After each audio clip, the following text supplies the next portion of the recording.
가장 축복된 자리에 오신 여러분들을 진심으로 축복합니다. 네. 일부 예배 때 보니까 성도님들 많이 계셨는데 바쁜 일 계셨는지 오후에는 약간 줄었어요. 네.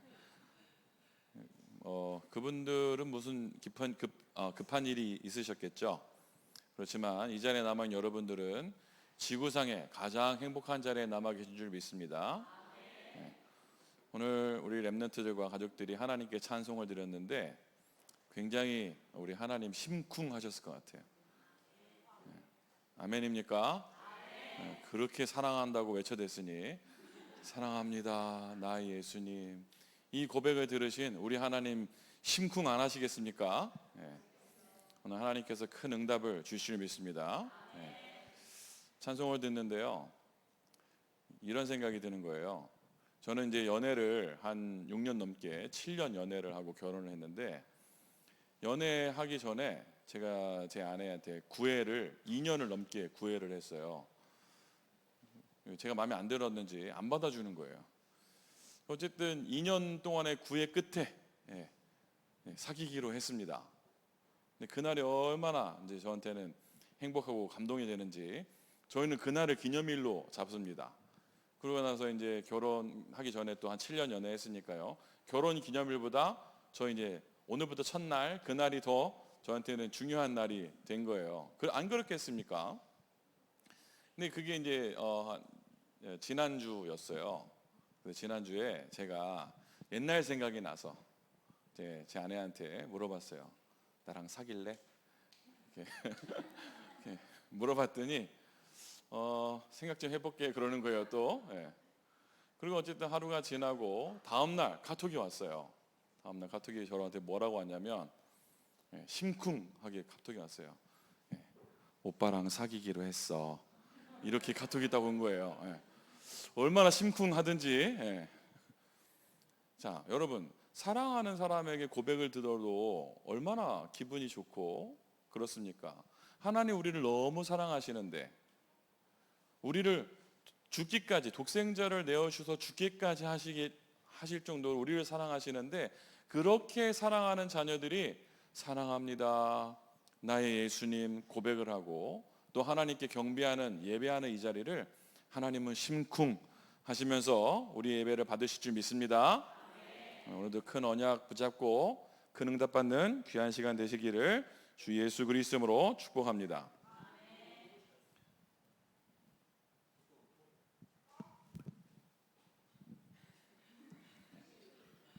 미국에서 와서 잘 몰라요. 자, 오늘 말씀의 제목은 전도자의 찬양입니다.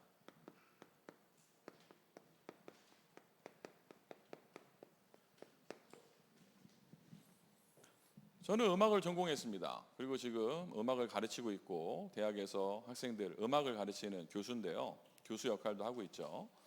음악을 가지고 이제 많은 역할을 하다 보니까 아무래도 음악 쪽의 전문가죠. 그래서 저는 사실 음악에 할 얘기가 많이 있습니다. 음악에 할 얘기가 많이 있는데 그동안에는 할 기회가 없었어요. 왜 그러냐면 우리 다락방 단체는 오직 복음, 오직 전도, 오직 그리스도이기 때문에 음악을 뭔가 얘기를 하면 이단 같고 안 될 것 같고, 그래서 할말하안 아세요? 뭔지? 어른들 아실까 모르겠네. 할만한, 할 말은 많은데 하지 않는 거죠. 그런데 오늘 우리 정동원 목사님 이야기 듣고 장대교회에 찬양팀이 이제 새롭게 시작할 때는데 찬양에 대한 말씀을 해달라고 하시는 거예요. 그래서 제가 그동안에 기도하면서 준비했던 말씀을 전달하기로 하고 이제 준비하면서 왔습니다. 오늘 여러분들 큰 언약을 붙잡게 되기를 바랍니다. 자, 오늘 우리가 예배를 드렸는데요, 1부 예배 때도 그렇고 2부, 3부 예배를 쭉 드리면서 예배 시간에 가장 많이 쓴 도구가 뭐냐면 음악이라는 겁니다. 만복의 근원 하나님, 만복의 근원 하나님 그냥 하면 되는데 왜 곡조를 붙여가지고 노래를 불러요? 그냥 해도 되잖아요. 만복의 근원 하나님 해도 되잖아요. 근데 왜 곡조를 붙이냐? 일단은 음악이라는 도구를 가지고요, 우리는 예배를 합니다. 그렇죠? 그런데 꼭 기억하실 게 뭐냐면 음악은 찬송은 아니죠. 그렇죠? 음악은 찬송이 아닙니다. 음악은 음악이에요.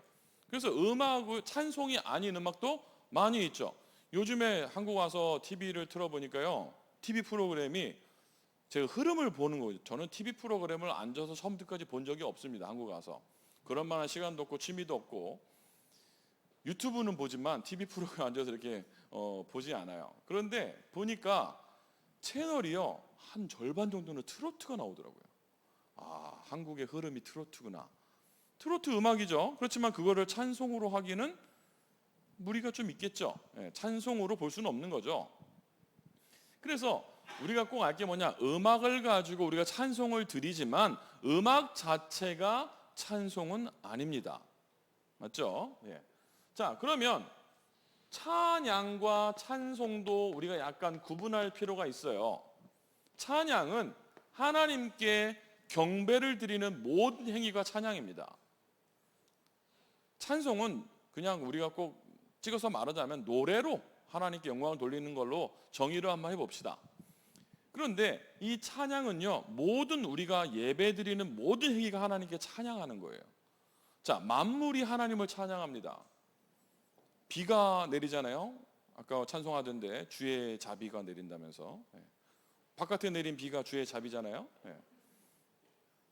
비가 내릴 때 만물이 춤추면서 하나님께 영광을 돌리죠.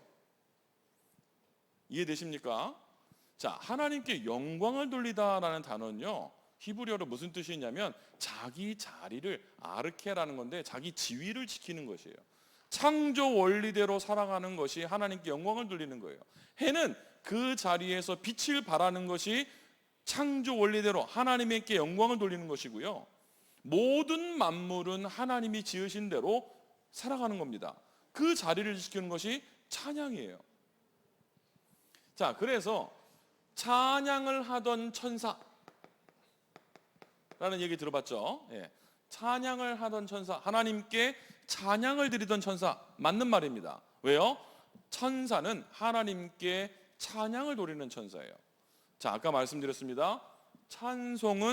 음악은 찬송이랑 다르다라고 말했죠. 그래서 천사가 하나님을 찬양하던 천사는 맞지만 여기서 꼭 여러분이 아셔야 될 게 음악을 담당했던 천사다, 그렇지는 않습니다. 그거는 제가 성경적으로 신학적으로 증명을 해냈고 지금 신학교에서 교회음악 강의 시간에 가르치고 있습니다. 일단은 해석적인 오류가 있는데요, 비파와 수금을 담당했다라고 나오는데, 비파와 수금이라는 그 단어가 쓰인 에스겔서는요 BC 6세기경에 쓰여진 책이거든요. 그러면 그 당시에 비파와 수금이라는 악기가 지금 우리가 사용하는 악기 형태랑 비교했을 때 같겠냐? 다르겠죠. 자, 그러면 BC 5세기경에 쓰여진 거기서 표현했던 비파와 수금하고 창세 이전에, 그러니까 타락 이전에 천사가 사용했던 음악과 같은 음악이겠습니까? 다르겠죠. 그러면 창조 이전에 음악이 있었겠습니까? 있었겠어요? 없었겠어요? 모르죠. 모릅니다. 기록이 없어요. 저 개인적인 생각으로는 창조 이전에 음악은 없었을 것 같아요. 연계잖아요, 연계. 그렇죠? 음악은 도구입니다. 사람이 만들어낸 도구예요. 그래서 창세기 4장 21절에 보면 인간 최초의 음악가가 나오는데요, 그 음악은요 아담의 7대 손인 유발이라는 사람이 음악의 시조로 나와요. 그래서 이 유발이라는 사람이 음악을 썼는데 그때 음악이 하나님을 찬송하던 음악이 아니었고요, 세속음악입니다. 예를 들면 노동요라든지 뭐 그런 거죠. 일을 할 때 음악을 쓰기도 하고 그러지 않습니까? 그래서 뭐 민속학자 슈나이더라는 사람은 뭐라고 말했냐면, 사람이 음악을 사용하는 이유, 뭐 노동을 할 때 뭐 그 효율을 높이기 위해서 음악을 사용했을 것이다 라고 말을 하기도 했고요. 혹은 이성을 유혹하기 위해서, 저 이제 많이 써봤거든요. 이성을 유혹하기 위해서 음악을 뭐 사용하기도 했을 것이다 라고도 표현하기도 했습니다만, 그 모든 것은 그냥 가설이고 추측이죠. 그렇게 쓴 사람도 있겠습니다만 어쨌든 처음에 음악에 나타난 형태는 하나님을 찬송하던 음악이 아니고 세속 음악이었다라는 겁니다. 그래서 꼭 기억하실 것이 음악을 담당했던 천사가 타락을 했기 때문에 음악하는 사람들이 더 많이 시달리고 사단에게 더 많이 잡힘을 당하고 문제가 생긴다, 그 말은 사실은 틀린 말이고요. 그리고 두 번째 해석은요, 그 소고와 비파라는 그 단어 있잖아요. 타락한 천사가 소고와 비파를 담당했다라고 나오는데 많은 번역본에서요, 다른 언어로 된 번역본에서는, 영어를 비롯한 많은 번역본에서는 소고와 비파라는 단어가 안 나옵니다. 보석 이름만 나와요. 보석. 그 말은 이 천사가 굉장히 중요한 것을 담당했고 아주 존귀한 존재였다라는 것을 보여주는 겁니다. 그리고 영어 성경에서 가장 원문하고 가장 가깝게 번역된 버전이 킹 제임스 버전이라는데요, 거기에는 영어로 소고와 비파라는 단어가 나오는데 그 단어도요, 악기로 해석하기는 좀 무리가 있고요. 그냥 너는 굉장히, 악기는 맞습니다만 그 당시에 에스겔서가 쓰여졌을 때 그 당시에 그 악기는 어떤 악기, 그 당시에 악기를 담당했던 존재들은 굉장히 존귀한 존재였던 거예요. 그래서 이 천사는 하나님께 영광을 돌리던 아주 고귀한 존재였는데 이것이 타락을 한 거다라고 표현을 해야지 음악을 담당했던 천사는 아니라는 거죠. 자, 일례로, 그래서 뭐 음악하는 사람만 시달립니까? 미술가는 안 시달립니까? 하나님 없이 깊이 들어가면요 다 시달리게 돼 있어요. 유명한 미술가들 뭐 제가 잘 모릅니다만 미술가들 중에서 고흐라는 이름 들어보셨죠?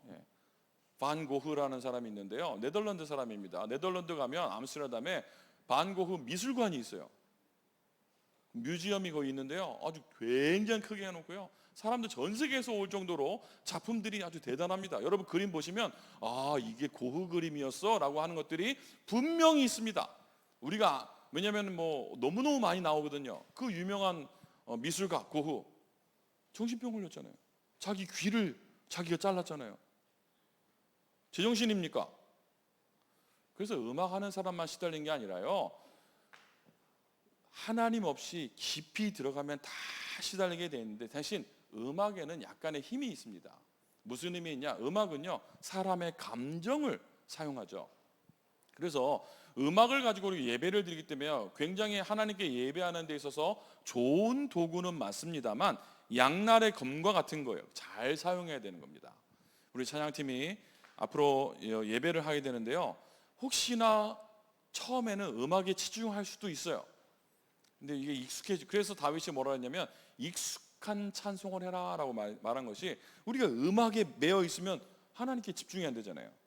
제가 무대에 올라가서 노래를 부르고 표현을 하고 오페라를 하는데 음악이 가물가물하고 그러면 집중이 되겠습니까? 완전히 익숙하게 만들어서 하는 거죠. 그래서 제가 무대에 서기 전에 어떻게 하냐, 음악을 외우죠. 가사를 외우죠. 외우는 게 아니고요, 외워지도록 하는 거예요. 외우면 까먹잖아요.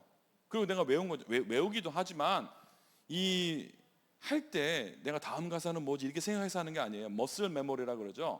입이 외우는 거야, 입이. 이게 그냥 막 돌아가는 거지. 아니 이태리어를 갖다가 3시간 하는데 그게 무슨 말인지 다 알고 짓거리겠습니까? 이게 입술이 배우는 거예요, 입술이. 그래서요, 우리가 찬송을 할 때 익숙한 찬양을 하는 것은 중요한데요, 그만큼 하나님께 집중하고 계속 반복해서 하나님께 영광 돌리는 것을 준비하는 거예요. 자, 어쨌든 간에 이 음악은요 굉장히 힘이 있습니다. 그래서 사무엘상 16장 23절에 보면 무슨 일이 일어났습니까? 다윗이 찬송을 할 때 사울에게 들렸던 악신이 떠나가는 역사가 일어났죠. 여러분들이 정말로요 하나님께 집중하고 하나님께 찬양하는 그 시간에 흑암 세력이 벌벌 떨고 결박되는 겁니다. 다른 말로 예배하는 시간에요 모든 흑암이 다 무너지게 돼 있어요. 찬송은 예배입니다. 하나님께 경배 드리는 겁니다. 시편 22편 3절에 찬송 중에 거하시는 이스라엘의 하나님이여 라고 나오죠. 우리가 찬송할 때 뭐가 임한다고요? 하나님의 임재가 임하는 거예요. 뿐만 아니라 시편 149편 7절에서 9절 보면 이 찬송은 영적인 무기가 된다 그랬어요. 같은 내용이죠. 찬송할 때 흑암스럽게 무너진다니까요. 자, 그리고 재밌는 이야기가 나오는데요. 창세기 29장 35절에 여기에 누가 나오냐면 야곱의 아들 유다라는 이름이 나와요. 유다. 자, 유다가 야곱의 몇째 아들일까요? 유다 지파 아시죠? 예. 유다가 야곱의 몇 번째 아들일까요? 모르세요? 첫째 아닙니다. 아니니까 물어봤겠죠. 둘째도 아니에요. 셋째 아닙니다. 넷째 아들이에요. 자, 넷째 아들. 이스라엘 백성은요, 장자를 통해서 쭉 계보가 이어집니다. 그런데 유다는 야곱의 넷째 아들인데 유다 족속을 통해서 다윗 왕이 오게 되고요. 다윗 왕을 통해서 그리스도가 오게 돼요. 넷째 아들인데 유다라는 말의 뜻이 뭔지 아세요? 찬양이에요. 찬양. 비밀입니다. 비밀. 하나님께 찬양을 돌리는 그 유다를 통해서요, 하나님은요 이 아담의 계보를 쭉 이어나가시면서 다윗 왕을 보내시고 그리스도의 계보를 이어나가세요. 이 찬송에는 우리가 하나님을 찬양한다, 여기는요 영적인 어마어마한 힘이 있는 거고요, 우리가 마음을 다해서 하나님께 집중하자는 거잖아요. 그때 하나님 응답의 문을 여시고 하나님이 심쿵하셔서 우리에게 응답의 문을 여시는 줄 믿습니다. 그래서 기도가 너무 안 될 때도 있잖아요. 힘들 때 있잖아요. 그럴 때는요 찬송가를 펴보세요. 해보세요. 찬송가 피고 찬송을 부르세요. 노래도 있잖아요. 찬송을 부르세요. 찬송을 부르세요. 아, 놀라운 일이 생깁니다. 찬송 부르세요. 아, 제가 들어보셨어요? 네, 놀라운 일이 생겨요. 찬송가 딱 펴시고 그냥 불러보세요. 어떻게 해요? 찬송가 1장 거기서 해답이 다 나오잖아요. 만복의 근원 하나님, 온 백성 찬송드리고 저 천사여 찬송하세, 찬송 성부 성자 성령 아멘. 여기서 모든 답이 다 나오잖아요. 2장 거룩, 3장 쭉 나가는 거예요. 맨 마지막 옛날에 558장까지 있었는데 지금 600장 넘죠. 558장 옛날에 7번 아멘. 아멘 아멘 아멘 아멘. 그래서 찬송가 1장부터 옛날에 558장까지 부르면 무슨 일이 일어나냐 그랬더니 랩넌트 하나가 손을 팍 절더라고요. 그래, 무슨 일이 일어나냐? 목 쉬어요 그러더라고요. 목 쉴 수 있겠죠. 예. 목 쉬도록 부르지는 마시고, 만약에 모르는 노래일 수도 있죠. 예. 그러면 가사만 읽는 거예요. 기도하는 거예요. 기도가 안 될 때 놀라운 일이 생깁니다. 우리가 찬송할 때. 그러면 우리가 왜 찬송을 해야 됩니까? 우리는 찬송해야 되고 찬양해야 되는 이유가 있습니다. 왜 그렇습니까? 창세기 1장 27절 28절 보니까요, 하나님께서 우리를 하나님의 형상대로 만드셨어요. 뭐죠? 우리를 영적 존재로 만드신 겁니다. 영적 존재로 만들었다는 말은요, 우리는 하나님과 교제하는 존재로 지음받은 거예요. 다른 말로 우리는 지음받은 것 자체가 하나님께 예배하고 하나님을 경배하는 존재로 지음받은 겁니다. 그래서 조금 더 정확하게 구체적으로요, 이사야서 43장 21절에 보니까 이 백성은 내가 나를 위하여 지었나니 나를 찬송하게 하려 함이라 그랬어요. 우리가 지음받은 목적이 뭐라고요? 하나님을 찬송하기 위해 지음받은 거예요. 여러분, 세계복음화 해야 됩니다. 전도해야 됩니다. 237 나라 살려야 됩니다. 맞는 말인데요, 그거는 사실 하나님의 일이에요. 세계복음화는 하나님 내 일 아니에요. 그건 하나님이 하시는 거지. 나는 무슨 일을 하고요? 나는 예배자예요. 나는 하나님께 예배 드리는 거예요. 내가 무슨 힘이 있어서 미국을 살립니까? 소수민족인데. 미국 가니까요, 이렇게 교통 경찰한테 이제 몇 번 잡힌 적이 있어요. 처음에 법을 잘 몰라가지고 뒤에서 뭐가 번쩍번쩍 따라오는 거예요, 밤에.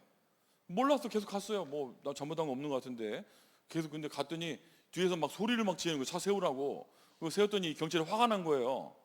그래서 내가 왜 그러냐 그랬더니 뭐 저기서 되게 법을 어겼다는 거예요. 몰랐다고. 그 어쨌든 제가 이제 그 벌금 용지서를 받았는데 거기에 뭐라고 써 있냐? 백인이라고 써놨어요. 저를 갖다가. 근데 제가 총 3번 그 티켓을 받았는데 그 중에 2번을 백인으로 받았어요. 그럴지언정 저는 한국 사람입니다. 그래서 그 사람이 왜 저를 백인으로 2번 써놨는지 다른 경찰관들이 왜 그런지 모르겠는데, 영어를 너무 잘했나? 밤이라서 너무 어두워서 잘 못 알아봤나? 그렇든 어쨌든 간에 저는 한국 사람이고 소수민족입니다. 제가 혼자서 어떻게 미국을 살립니까? 제가 미국에서 하는 일이 있다면 현장에 가서 뭐 하냐? 제가 뭐 여러 현장을 막 다닙니다. 예배 드립니다. 갈 때마다 고민돼요. 왜 고민되냐? 너무 멀어. 다락방 하러 가야 되는데 5시간 가야 돼요. 제가 현재 사역하는 가는 현장 중에서 제일 가까운 현장이 5시간 걸려요. 방문하는 현장 중에서. 거기서 5시간 가서 예배 드리고 하룻밤 자고 3시간 더 올라가요. 그리고 이제 또 예배 드리고 집에 올 때 12시간 내려옵니다. 그리고 이제 가자마자 8월 달 다음 달부터는요, 한 군데 더 가요. 거기 좀 가까워요. 3시간 반. 3시간 반이면은 뭐 바로 옆집이잖아요. 가야죠. 어떻게 해요? 근데 갈 때마다 제가 무슨 기도를 하냐?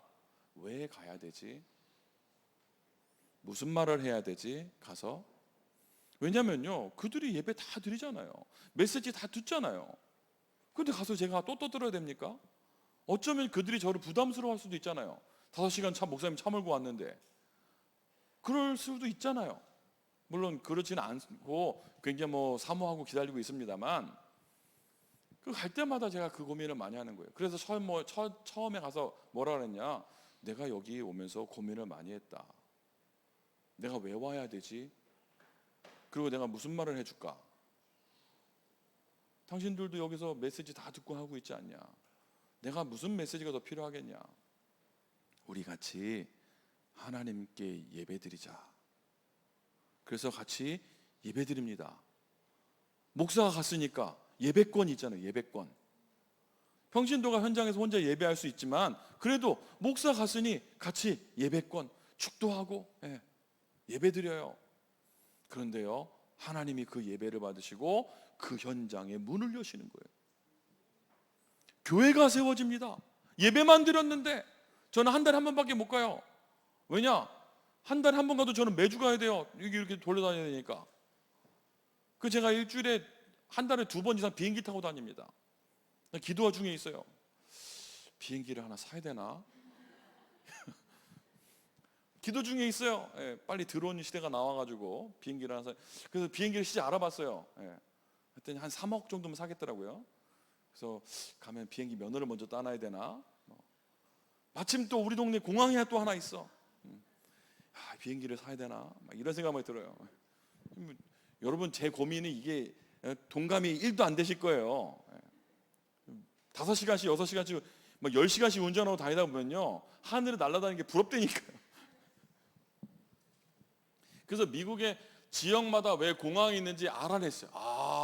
왜 이 시골 동네에 저런 조그만 비행기들이 많은지 알게 됐어요. 그럴 수밖에 없겠구나. 농부들도 비행기 타고 농사집니다. 왜냐면 땅이 이 농토가 너무 넓어가지고 비행기 타고 돌아보는 거예요. 쭉 돌아보고 비행기로 약치고. 한국은 뭐 이해 안 되시겠죠. 미국은 그렇습니다. 그 현장에 가서 뭐 하냐? 그 현장에 있는 렘넌트들과 함께 예배드려요. 그게 우리의 할 일입니다. 자, 성경은 아닙니다만 시대마다 이단들이 나타나가지고 성경을 왜곡시키고 그다음에 사람들을 미혹하고 했습니다. 그래서 우리 믿음의 선배들이 우리의 신앙과 우리의 성경을 정립하기 위해서 교리문답서라는 것을 만들었어요. 신앙 고백서 같은 거죠. 그래서 여기 뭐 대요리 문답, 소요리 문답 이런 게 있습니다. 뭐 중요한 거 아닙니다. 모르셔도 돼요. 어쨌든 간에 대요리 문답 소요리 문답 뭐 이런 게 있는데 여기 1번이 동일합니다. 질문이. 대요리 문답 1번의 문제가 뭐냐? 질문이 뭐냐? 사람의 첫째 되고 가장 높은 목적은 무엇인가? 이게 대요리 문답 1번이에요. 답이 뭐냐? 사람의 첫째 되고 가장 높은 목적은 하나님을 영화롭게 함과 영원토록 하나님을 즐거워함이니이다. 우리의 첫째 목적이 뭐라고요? 하나님을 영화롭게 하는 것, 또한 하나님을 누리는 것. 소요리 문답 1번의 질문이 뭐냐? 사람의 제일 되는 목적은 무엇인가? 같아요. 질문 내용이. 답은 뭐냐? 사람의 제일 되는 목적은 하나님을 영화롭게 하는 것과 영원토록 그를 즐거워하는 것이다. 답도 같아요. 우리 신앙의 선배들이 우리가 이단에게 미혹당하지 않도록 정리해 놓은 내용 뭐라고요? 인간의 너희들의 사는 목적은 하나님을 영화롭게 하는 것이다. 우리 삶의 목적 뭐라고요? 예배. 예배. 그 예배 잘 하셔야 돼요. 1부 예배 때도 2부 예배 때도 말씀 나왔습니다만 진짜 우리가 예배 잘 하셔야 되는 거예요. 현장에 나오셔서 예배 하셔야 되는 거예요. 온라인으로 예배하면 예배 아니라고 말씀 선포됐는데 저는 뭐 그 말에 동의합니다. 상당수. 왜냐면 저도 온라인으로 예배 드려보는데요, 자세가 일단 제가 교회 나오려면 넥타이 매고 머리 빗고 나오는데, 집에서 예배 드릴 때는요 눈 뜨고 눈곱도 안 떼고 양치질도 안 하고 면도도 안 하고 대충 그냥 속옷 입고, 그렇다고 하나님이 안 받으시는 건 아니겠습니다. 내 마음 중심이 먼저. 가장 사랑하는 사람 만나러 갈 때, 연애를 갈 때 옷 하나 빼입고 가잖아요. 연애세포가 다 죽으셨어요? 우리 랩런트들 앞으로 연애하고 해야 될 텐데 가장 좋은 거 이렇게 챙겨가지고 얼굴도 예쁘게 해가지고 하고 가지 않습니까? 교회 올 때 다 그렇게 하고 오세요. 예? 교회 올 때 가장 멋있게 하고 오는 거예요. 교회 올 때. 그래서 저는 가능하면 주일날 아무리 더워도 정장을 합니다. 왜 그러냐면 내 마음이에요. 내 하나님을 향한 마음. 그래서 어떤 교회는 뭐 여름에 너무 더우니까 넥타이 안 하기 운동 뭐 이런 거 하는데요, 뭐 저는 찬성합니다. 그거에 대해서 그들이 그렇게 할지언정 저는 합니다. 왜? 내가 하나님 앞에서 예배드리는 내 자세예요. 내 마음이에요. 그럼 덥든 말든 내 마음. 그 뭐 어떤 사람이 그래요. 뭐 목사님 혼자 하니까 다 딴 사람 못 해가지고 그게 민폐가 된다나, 그래서 풀러야 된다는 거예요. 그 예배 올라가는데 막 풀러버리더라고 내 거를. 그럴 수도 있고 저럴 수 있는데 마음이 예배할 때. 그래서 랩런트들 꼭 기억하세요. 예배 드릴 때 가장 멋있게 하고 와라. 성도님들도요, 주일날 예배 드릴 때 내일 뭐 입고 갈까 미리 정해놓고 그렇게 하셔야 되는 거예요. 내일 누구 만나러 갈 때 미리 정해놓으시잖아요. 미팅 갈 때 옷 뭐 입고 갈지 안 하세요? 그러잖아요. 주일날 당연히 그러셔야지. 깔맞춤 다 해가지고 딱. 좀 멋있습니까 저 오늘? 원래 멋있나요? 예배 올 때 그 정도로 우리가 마음 가지고 하나님께 예배하자는 겁니다. 그게 왜 전도자의 찬양인데요, 우리의 삶의 목적이 찬송이에요. 그게 예배예요. 그러면 누가 하나님을 찬송할 수 있고 누가 하나님께 예배할 수 있습니까? 구원받은 하나님의 자녀만 할 수 있는 거예요. 아무나 예배할 수 있는 게 아닙니다. 그래서 예배할 때는요, 구원에 대한 감사와 감격이 넘쳐나야 되는 겁니다. 어쩌다가 우리가 구원받았습니까? 자다 일어나도 감사하셔야 돼요. 여러분, 자다 일어나서 가장 먼저 나와야 되는 고백, 예수는 그리스도, 나오게 되길 바랍니다. 주여, 이게 신음소리 말고 주여 감사합니다. 이 고백이요, 입술에서 떠나지 않게 되기를 축복합니다. 그래서 구약에 보면요, 찬송을 한 대표적인 사람 다윗이잖아요. 다윗. 이 다윗의 찬송의 내용이 뭐였습니까? 여호와는 나의 목자시니 내가 부족함이 없으리로다. 하나님을 찬송하고요, 감사하는 거죠. 내가 부족함이 없다. 그리고 다윗이 뭐라고 고백했습니까? 내가 여호와를 항상 송축하며 그를 송축함이 내 입에 계속하리로다. 그래서 다윗이요, 목동에 있을 때도, 사울 왕에게 쫓길 때에도, 왕이 되었을 때에도 계속 여호와 이름을 높이고 주의 이름을 송축했다고 나와 있어요. 이 다윗 왕이 어떤 다윗, 실수 많이 했습니다. 깨끗한 사람이 아니에요. 윤리적으로, 율법적으로 살인, 교사 및 뭐 했어요? 자기 남의 와이프를 취하는, 아주 윤리적으로, 율법적으로, 도덕적으로 나쁜 짓을 했잖아요. 그런데 하나님은 다윗의 마음을 기쁘게 보셨다는데, 다윗이 어떤 사람이었다고요? 찬송하는 사람이었다고요. 예배자였다고요. 여러분, 전도 많이 하는 것 물론 좋은 일입니다만, 진짜 전도자는요, 예배자여야 되는 거예요. 예배가 안 되는데 전도한다고요? 그럴 리가요. 세계복음화 하러 다니는데 내가 하나님께 기도하는 시간이 없다고요? 되겠습니까? 우리 중직자들, 장로님들은요, 정말로 교회를 위해서, 주의 종을 위해서, 후대들을 위해서 기도하는 종들 되시기 바랍니다. 그리고요, 무엇보다도 예배의 본이 되셔야 돼요. 예배의 본. 어른들은요, 예배의 본이 되셔야 돼요. 아이들이 그대로 보고 배우더라고요. 무섭더라고요. 무서워. 금토일 시대를 저희도 이제 서울에서 저희 장인어른 교회에 지금 머물고 있는데 시작했어요. 근데 애들 아침에 이제 토요일 날 핵심 내려가라고 깨우죠. 애 내려가라, 밑에 교회 가서 예배해라. 애들이 뭐랬냐? 아빠는 왜 안 가? 그래서요, 같이 옷 입고 내려가요. 또 챙겨 입고. 이제 말 안 하고 저 혼자 내려가요. 오든 말든 내가 하면 돼. 말할 필요도 없어요. 잔소리 할 필요도 없어요. 그건 내가 먼저 옷 입고 내려가는 거예요. 그건 내가 하면 되는 거예요. 그 자리에서. 그럼 아빠가 갔기 때문에 눈치 보고 내려오게 돼 있어요. 다윗이 어떤 사람이었다고요? 찬송하는 사람, 예배하는 사람. 자, 또 신약에 보면요, 위대한 전도자 바울이잖아요. 여러분, 근데 바울 서신을 쭉 읽어보면요, 희한한 내용이 나옵니다. 뭐예요? 계속해서 찬송하리로다. 예수 그리스도의 은혜를 계속 찬송하는 내용이 나와요. 자기가 구원받은 내용을요, 계속 찬송하는 내용이 나옵니다. 바울이. 비밀입니다. 비밀.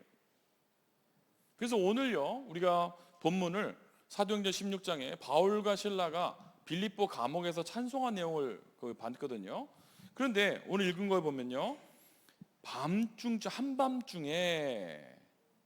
바울과 실라가 감옥에서 찬송을 불렀다고 나오는데, 한밤중이 몇 시냐? 영어 성경에 보니까 밤 12시에, 자정에. 여러분, 감옥에서 밤 12시에 노래를 불러보세요. 어떤 일이 일어나겠습니까? 네? 상상해 보세요. 밤 12시에 감옥에서 누군가가 노래를 부르기 시작했어. 그러면 뭔가 대단한 소요가 일어나겠죠. 일단 얻어맞든지. 그런데 거기 뭐라고 써 있냐면요, 한밤중에 바울과 실라가 감옥에서 찬송을 부르는데 죄수들이 듣더라. 그거는요, 실력도 실력입니다만 뭐죠? 영권이 있는 거예요. 영권. 영적인 힘이 있는 거예요. 영적인 힘이 있으니까요, 죄수들이 듣는 거예요. 거기서 무슨 찬송을 불렀겠습니까? 바울과 실라가 자기가 구원받은 그 은혜에 감사하는 찬송 불렀지 않았겠습니까? 자기가 어떤 사람이었어요? 바울이 어떤 사람이었습니까? 예수 믿는 사람 잡아 죽이던 사람이잖아요. 그런 자기가 이제는 구원을 받고 하나님 자녀되고 그것에 너무 감사와 감격이 있었겠지 않았겠습니까? 그러니까 그 감사와 감격을 가지고요, 한밤중에 찬송을 부른 거예요. 그래서 저는 궁금한 거예요. 뭔 찬송 불렀을까 궁금하는데, 아무래도 이거 불렀을 것 같아요. 어느 날 나는 알았네, 주가 그리스도 되심을. 그 선율은 아니었겠지만 제가 처음에 구원을 받고 예수가 그리스도라는 사실을 깨닫고 나니까요, 어느 날 나는 알았네, 주가 그리스도 되심을. 이것이 너무 맞는 거예요. 그러니까 그 사실을 아니까요, 생명 있는 날까지, 호흡 있는 그날까지 예수는 그리스도 외칠 수밖에 없는 거 아닙니까? 여러분에게 구원의 감사와 감격이 넘치게 되기를 주 예수 이름으로 축복합니다. 그래서 하나님의 자녀가 찬송할 수 있고요, 바울이 한 것처럼요, 진짜 전도자는요, 하나님을 찬양하는 사람이에요. 그래서 전도자는 어떤 사람이냐? 고린도후서 5장 18절 19절 보니까 하나님과 사람을 화목케 하는 직분이라고 했어요. 불신자에게 잡혀서 불신자는 지금 사단에게 속아서 경배의 대상을 빼앗겼잖아요. 하나님께 우리가 예배하는 죄로 지원받았는데 그 예배하는 경배의 대상을 빼앗기는 그 사람들로 하여금 다시금 하나님을 만나게 하는, 하나님과 화목하게 하는 그 직분, 우리가 받은 자들입니다. 그래서 역사의 전도자들, 위대한 전도자를 보세요. 누구죠? 루터, 웨슬레, 그리고 무디, 이런 사람들이요, 다 엄청나게 찬양팀 만들어가지고요 하나님께 찬송하고 문화를 바꿔내는 팀들이었잖아요. 루터는요 종교 개혁자로 불리잖아요. 맞습니다. 그런데 루터가 종교 개혁만 한 게 아니에요. 교회 음악까지 개혁을 했어요. 종교 개혁을 할 때 성경을 번역해가지고 사제 말고 성도들도 성경을 읽게 만들었죠. 그때 당시에, 루터 당시에는요 찬송도 사제들만 할 수 있었어요. 회중 찬송 없었습니다. 그래서요 이 루터가 성도들이 함께 찬송할 수 있도록 독일어로 찬송을 만들어가지고 보급했어요. 이제 코랄이라는 거죠. 코랄이라는 그런 장르가 있는데요, 그 코랄 성도를 많이 만들어서 회중 찬송을 보급했어요. 온 성도들이 함께 예배 시간에 하나님을 찬송할 수 있도록. 역사의 전도자들 루터, 웨슬레, 무디, 이런 사람들이요 찬송하는 사람들이었습니다. 자, 그러면 어떤 내용을 가지고 우리가 그러면 찬송하고 예배해야 됩니까? 좀 전에도 말씀드렸습니다만 우리가 구원받은 은혜 너무나 감사하죠. 그래서 구원받은 것을 가지고 하나님께 고백하는 거죠. 하나님이 우리를 지금도 인도하심을 찬양하는 겁니다. 하나님이 여러분 인도하심이 느껴지십니까? 에베네셀 하나님. 하나님이 우리를 반드시 승리케 하십니다. 우리를 반드시 승리케 하시는 하나님께 찬양. 우리의 기도에 지금도 응답하시고 우리를 끝까지 용서하시고 우리를 보호하시는 하나님께 찬양하는 거예요. 그래서 확신을 가지고 예배 드리는 겁니다. 예배 시간에 나올 때 여러분 죄인으로 나오지 마세요. 하나님의 자녀로 나오세요. 연약하고 부족한 거 맞습니다. 실수 안 하는 사람이 어디 있습니까? 지난 주간에 있었던 일들 여러분 알게 모르게 행했던 여러분 생각들 다 꺼져보내면 여기에 지금 놔두고 있을 사람 몇 명 없어요. 그렇지만 우리는요, 그렇지만 내가 하나님 앞에 예배하는 존재로 온 거예요. 내 인격과 내 실력과 내 수준은 상관없습니다. 하나님이 제자들 부르실 때 어디서 불렀어요? 갈릴리에서. 하나님이 엘리야를 부를 때 어디서 불렀어요? 아벨 무홀라. 어딘지 몰라요. 저도 그냥 시골이래요. 하나님이 예루살렘에서 제자들을 부르지 않았습니다. 저는 서울에서도 목회해봤고요, 지금 워싱턴에서도 했는데요, 수준 높으신 분들 많이 있습니다. 그분 잘못됐다는 얘기 아니에요. 수준이 너무 높으세요. 그러니까 어느 정도냐, 목사가 자기 수준이 안 맞아. 말이 많아요. 목사님 그래도 그거는, 목회자는 하나님께서 잘났건 못났건 수준이 있건 없건 실력이 좋건 안 좋건 하나님이 교회를 세우고 인도하시기 위한 하나님이 세우는 리더입니다. 아멘 좀 크게 해보세요. 그래서 우리는요 어떻게 되냐, 맹목적으로 따르는 게 아니라 보호하고 도와주고 함께 가야 되는 거예요. 왜요? 같이 선한 일을 해야 되잖아요. 우리 정동원 목사님 저보다 훨씬 훌륭하십니다. 제가 오랫동안 알고 지내고 있는데요, 정말이에요. 인격적으로 훨씬 훌륭하세요.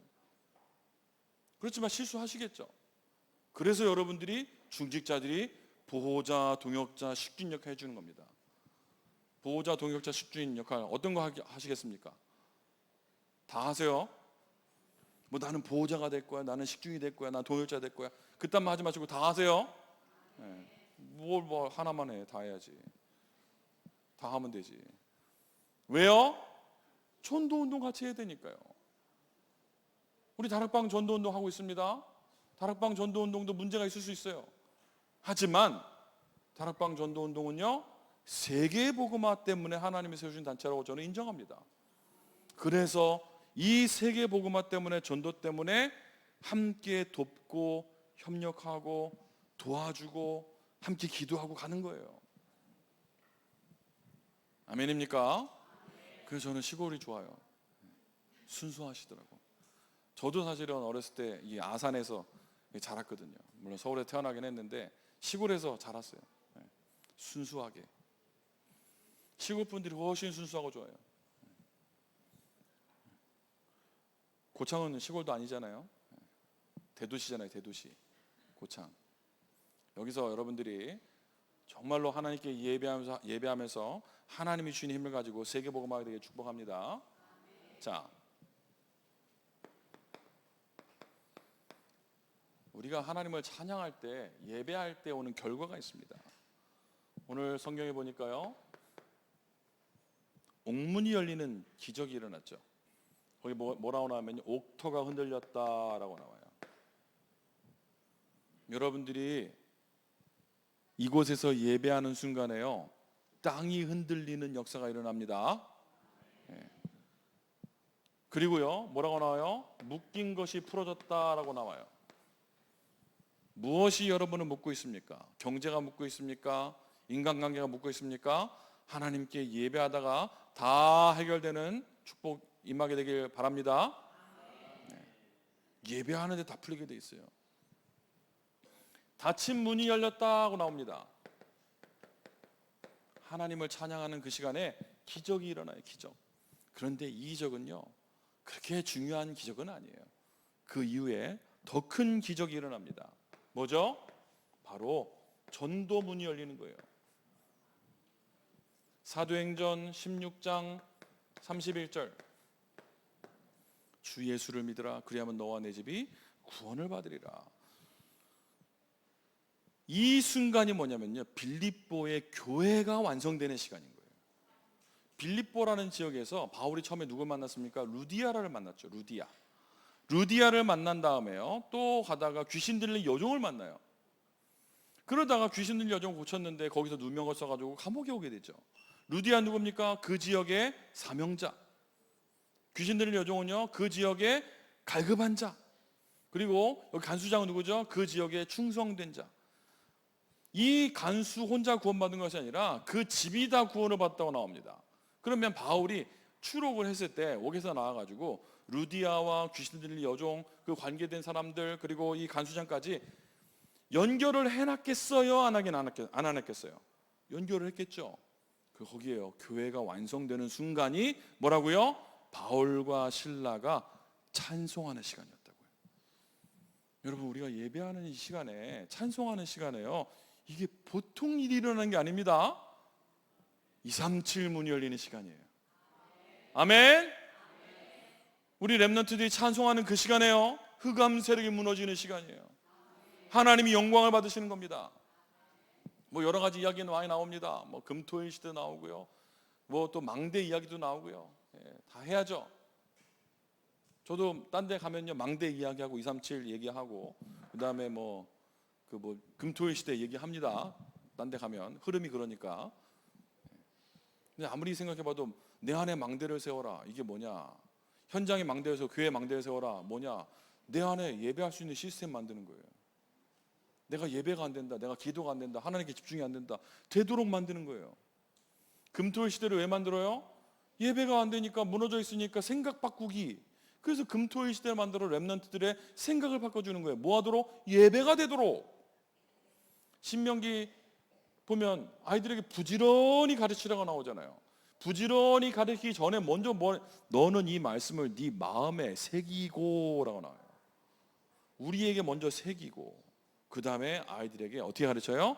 부지런히 가르치는데 한 번만 가르치는 게 아니에요. 계속해서 지속적으로. 우리가 예배하는 시간에, 우리 이제 찬양팀이 결성이 돼서 렘넌트들 찬양하고 합니다. 실력도 기도하면서요, 준비해 보세요. 하나님이 손에 공교함도 분명히 주실 줄 믿습니다. 그리고 가지고 여러분들이 예배를 하는데 기능이 우선이 아니에요. 잘하는 거 못하는 거 뭐가 중요한, 그게 뭐가 중요한디? 여러분들이 찬송을 잘해요? 제가 잘해요? 그럼 모르는 거요. 찬송은 모르는 거예요. 노래는 제가 더 잘할 수 있겠죠. 아까 말씀드렸잖아요. 음악은 찬송은 아니다. 도구다, 도구. 그렇죠? 제가 아무리 폼 잡고 불러봤자 제 마음이 딴 데 가 있는지 그건 알게 뭐예요. 하나님이 우리 목소리를 들으십니까? 그럴 리가요. 노래를 얼마나 잘하면 하나님을 감동시키겠습니까? 노래 잘하는 사람 얼마나 많은데. 저는 옛날에 성악가들 노래 들으면서 울었어요. 저런 소리를 낼 수 있다니 진짜 울었어요. 그거 진짜 밤새 그거 들으면서 울고 다음날 가서 또 따라 부르고 그랬어요. 음대 다닐 때 미친놈처럼. 그 영적 문제 오고. 근데 세상에 정말 미친놈들 많거든요. 노래 저렇게 노래를 부를 수 있는 사람이 있나 싶을 정도로. 근데 그런 사람들은 하나님 찬양 안 해요. 우리는 하나님께 찬송하는 사람입니다. 그래서 렘넌트들이 실력도 중요하고 하겠습니다만 더욱더 중요한 거는 뭘 가르친다고요? 악기를 하면서 하나님께 집중하는 걸 가르치는 거예요. 이게 좋은 집중의 방법이 돼요. 피아노를 치면서 하나님께 집중하는 게 되고요. 리듬을 치면서 주는 그리스도시요 살아계신 하나님의 아들이십니다 치는 거예요.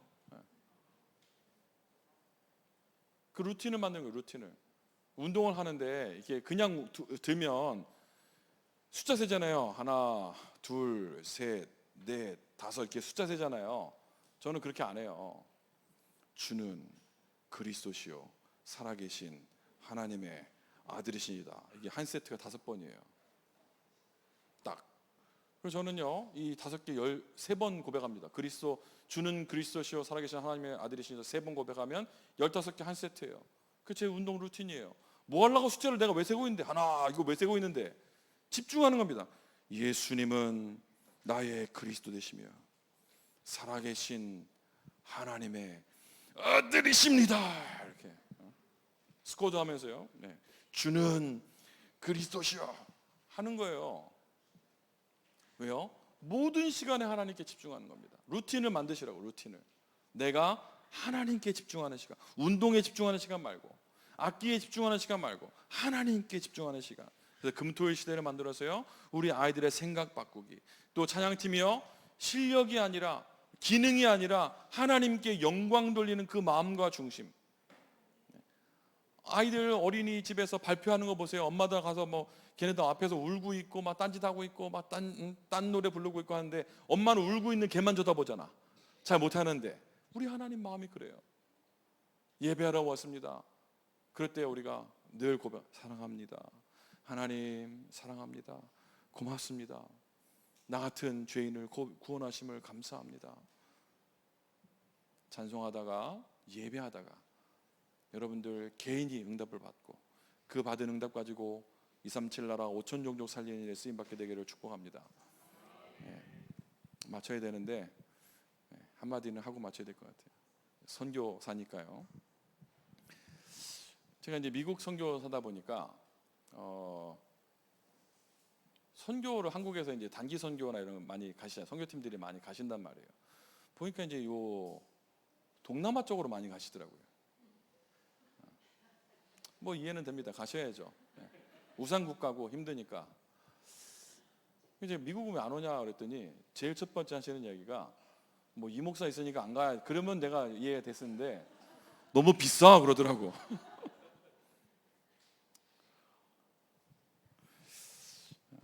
저는 그 비싼 거를 매년 나오고 있습니다. 근데 비싸서 선교를 못하면 안 되죠. 그게 기준이면 안 되죠. 성도님들이 아셔야 돼요. 그래서 우리 정동원 목사님을 이제 풀어놓아 다니게 하라.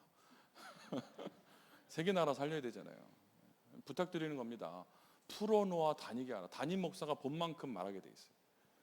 세계를 봐야 세계를 품고 기도하죠. 그래서 목사님이 제가 자꾸 미국에 한번 오시라고 말씀을 부탁을 드리는데 일단 뭐 다른 스케줄도 너무 많으시고 교회 뭐 또 얘기도 해야 되고 뭐 결정적으로 뭐 우리 지역에 아무것도 없거든요. 저희 지역에 저 혼자 살아요. 우리 동네 와서 좀 같이 5시간이 얼마나 먼 거리인지 12시간이 얼마나 먼 거리인지 같이 다녀보고, 그래서 코피 한번 흘려보고, 나를 위해서 같이 기도하고 해라. 제가 이렇게 말씀을 드리는데, 정 목사님뿐만 아니라 다른 분들도 다 그래요. 너무 비싸. 이게 첫 번째 대답이에요. 그게 기준이 되면 안 됩니다. 너무 비싸가 기준이 되면 안 되고, 이제 선교를 갈 때 고민을 해야 되는 상황이 있어요. 언제 고민이 되냐? A라는 현장과 B라는 현장을 동시에 가야 될 때, 그때 고민을 하는 거예요. A를 살릴까 B를 살릴까, 이 고민을 하는 거지. 그게 갈등이지. A도 살릴 수 있고 B도 살릴 수 있는데 그 왜 갈등합니까? 다 살려야지. 빨리빨리 살려야지. 성도님들이 담임 목사님을 풀어놓아 다니게 하라. 전 세계로 뛸 수 있도록 그 정도 발판을 마련해 주는 거예요. 미국 오면 힘들어요. 진짜 힘들어요. 음식이 안 맞아요, 일단은. 그리고 제일 힘든 게 뭔지 아세요? 시차. 정반대입니다. 정말 고생만 하다가요. 비행기 14시간 갇혀서 오면 얼마나 힘든데요. 오자마자 또 제가 바로 막 돌리거든요. 저 따라다니다가 바로 입술 터지셨어요, 지난번에. 그리고 제가 계속 설교시키거든요. 이렇게 메시지 달라고.